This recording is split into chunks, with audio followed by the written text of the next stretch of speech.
한국어와 태국어는 언어학적으로 서로 전혀 다른 언어입니다. 언어 유형학의 관점에서 분류해 볼 때 한국어는 교차거 그리고 태국어는 고리버입니다. 교차거인 한국어에는 조사라는 것이 존재하지만 태국어에는 그런 것이 없지요. 또한 고리버인 태국어에서는 어순이 바뀌면 의미 자체가 바뀌어버리는 경우가 많지만 교차거인 한국어에서는 명사에 붙는 조사만 바꾸어주면 의미가 크게 바뀌지는 않습니다. 조사를 바꾸지 않아도 되는 경우도 많고요. 이처럼 한국어와 태국어는 서로 전혀 다른 특성을 지니고 있죠. 또한 양국은 서로 언어적인 영향을 주고받을 만큼 역사적으로 교류가 활발하지도 않았습니다. 그럼에도 불구하고 태국어를 공부하다 보면 신기하게도 한국어와 비슷한 발음과 의미를 지닌 어휘들이 나타나곤 합니다. 그리고 그 어휘들 대부분은 한자어와 관련이 있습니다. 한국어에서 한자어 비중이 높다는 것은 한국 사람이라면 다 알고 있을 것입니다. 대략 어휘의 60% 정도가 한자어라고 하는데 우리나라는 아주 오래전부터 언어, 문화적으로 중국의 영향을 많이 받았고 역시 비슷한 상황에 있었던 일본, 베트남과 더불어 한자 문화권에 속하게 되었죠. 하지만 문자나 문화의 형성에 있어서 인도의 영향을 많이 받은 태국은 한자 문화권이라고 보기 어렵습니다. 그러나 이러한 사실에도 불구하고 나타나는 한태 양국 언어의 어휘 유사성에 대해서 지금부터 한번 살펴보도록 하겠습니다. 우선 가장 잘 알려진 것부터 보면 숫자 10, 20, 30이 있습니다.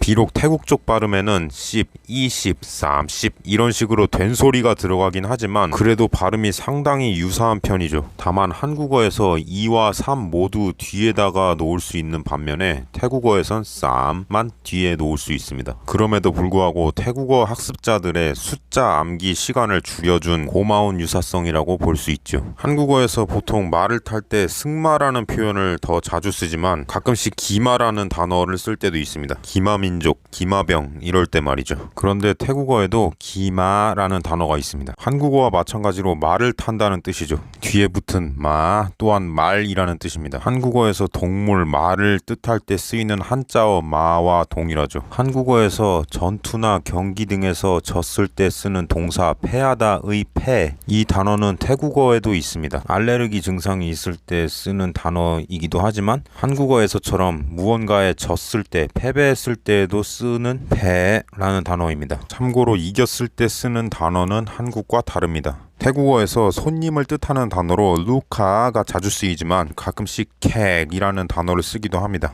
헝랍객의 경우처럼 말이죠. 한국어에서도 이 객이라는 단어가 단독으로 쓰이는 경우는 거의 없지만 객실, 고객, 방문객 등 다른 단어와 붙여서 쓰는 경우는 많습니다. 태국어에서 카오똠과 함께 죽을 뜻하는 단어 쪽은 한자 죽에서 유래되었다고 하죠. 태국어로 국, 수프를 뜻하는 단어 갱, 이 단어 역시 한자어 갱에서 유래되었다고 합니다. 현재 한국어에서는 이 갱이라는 한자보다 국이라는 순우리말을 더 많이 사용하지만 한국사 최초의 배달 음식이었다는 효종갱의 예를 봐도 알 수 있듯이 예전에는 갱이라는 한자어도 널리 쓰였습니다. 한국에서 가장 오래된 과자로 잘 알려져 있는 연양갱, 여기에 들어가는 단어 갱 또한 국 갱자를 씁니다. 그도 그럴 것이 양갱의 원래 뜻은 양고기가 들어간 국이기 때문입니다. 다른 곳으로 전파되면서 원래의 의미가 바뀐 것이죠. 태국어에서 무엇 안에, 어디 내의 뜻을 가진 전치사 역할을 하는 단어 나이, 한국어의 한자어 내와 비슷한 의미를 가지고 있죠. 다만 한국어에서 이 내라는 단어는 명사 뒤에 붙지만 태국어에서는 명사 앞에 붙습니다. 아무튼 옛날 한국어에서 애가 아이와 가까운 발음이었다는 사실을 감안한다면 두 단어의 발음도 유사한 편이라고 볼 수 있죠.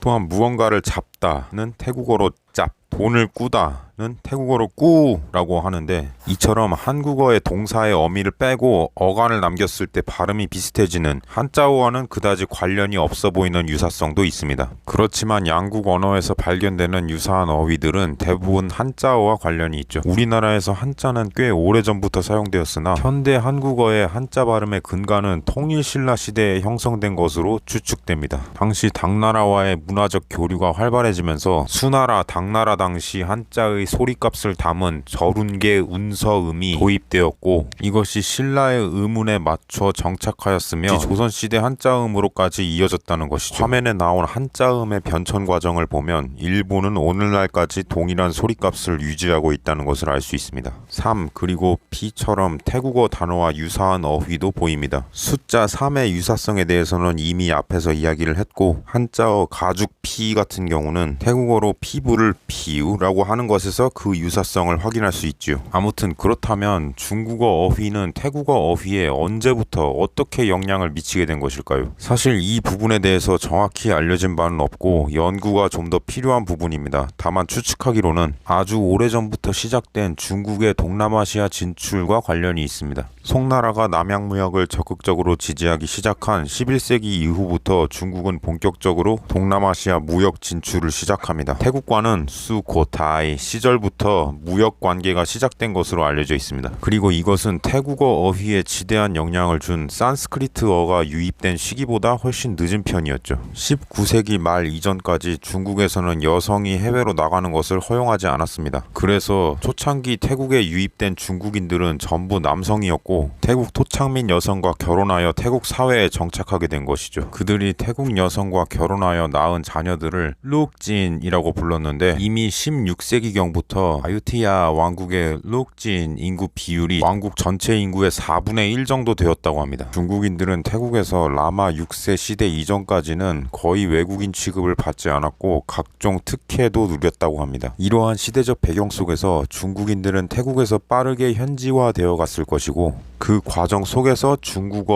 어휘 또한 태국어 속으로 전파되었을 것이라고 추측됩니다. 태국어가 최초로 만들어진 시기 때만 해도 태국어에는 3개의 성조밖에 없었다고 합니다. 이후 아유테야 시절 5개의 성조로 늘어나게 되는데 이것을 중국어 유입으로 인한 영향으로 보는 견해도 있습니다. 그도 그럴 것이 태국어에서 중자음에 3성, 4성 부어가 붙은 어휘들은 중국어로부터 차용한 단어가 많기 때문이지요. 다만 이런 차용어들 중 일부는 어떻게 해서 한국의 한자어와 유사한 발음을 가지게 되었는지, 하물며 우리와 비슷한 시기에 한자를 받아들인 일본 한자음도 한국과 발음이 다른 어휘들이 많은데 어떻게 해서 한국과 역사적으로 교류도 거의 없었던 태국의 어휘에서 한국어와 유사한 발음이 발견이 되는지 이 부분에 대해서는 좀 더 연구가 필요한 것이죠.